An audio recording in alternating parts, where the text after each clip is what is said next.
Hello, church. So it is Tuesday, March 25th. We had the service for Kenny Miller on Monday and wound up doing some editing on the video to get it down to a small enough size. So sorry for not getting a devotional up for Monday. We are coming into Psalm 42. If you missed it on Saturday, we used that as a transitional thing because with 42, we step into the second book of Psalms. Today's is ascribed to the sons of Korah. So we had talked Korah. We had talked about the Korahites as one of the priestly part of the Levitical priestly line, and sharing some of these particular psalms coming out of their own tradition. Some really good stuff from Mays today. I think the psalm is going to be very familiar to you. One of the things that has come up, which I have talked about before, I think when I did the preaching series on Psalms. So Psalm 42 and 43 are considered to be one psalm. In some versions, and the specific one is called the Septuagint, which is the Greek version of the Old and New Testament. They link those together. There is thematic continuation. James Mays argues that they should be considered together, but there are three distinct sections which he addresses. We're going to be breaking it up for two pieces for 42, and then we'll do Psalm 43, and we'll keep rolling. So, start out with RSV. In RSV. And this is book 2, which are Psalms 42 to 72, and this is ascribed to the leader, a maskil of the Korahites. As a deer longs for flowing streams, so my soul longs for you, O God. My soul thirsts for God, for the living God.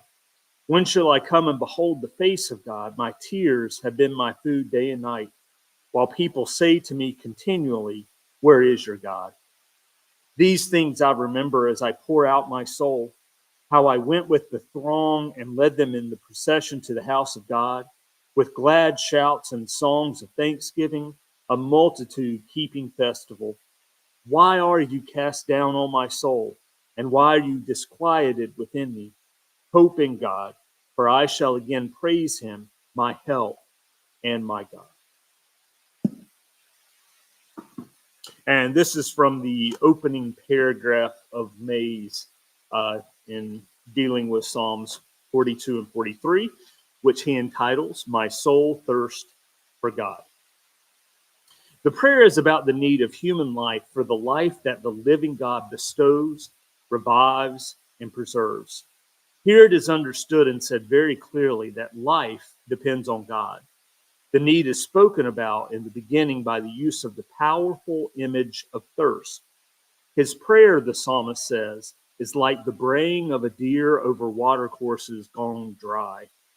The comparison may be strange to our cultural and religious sensibilities, but expresses the frustrated and compelling demand of unslaked thirst. The body cannot live without water. Its lack, quicker than anything else except breath itself, is felt as desperate desire. The soul cannot survive without God. That is true of every human soul, not just the deeply pious. Many or most may not understand the thirst that disturbs and drives their living, but it is there because God created the human soul to correspond to God. Where the correspondence is weakened, disturbed, or interrupted, the experience of its lack becomes like the thirst and hunger that is the opposite of being satisfied. The advantage of the psalmist is that he knows what is missing. He understands that the dissatisfaction of life is the thirst for God. And now a little Peterson. Part of what I did on Saturday was to share Peterson's introduction to the Psalms, which is really just him talking about his pastoral work and trying to help teach people to pray, and the honesty that it takes to genuinely pray to and with God.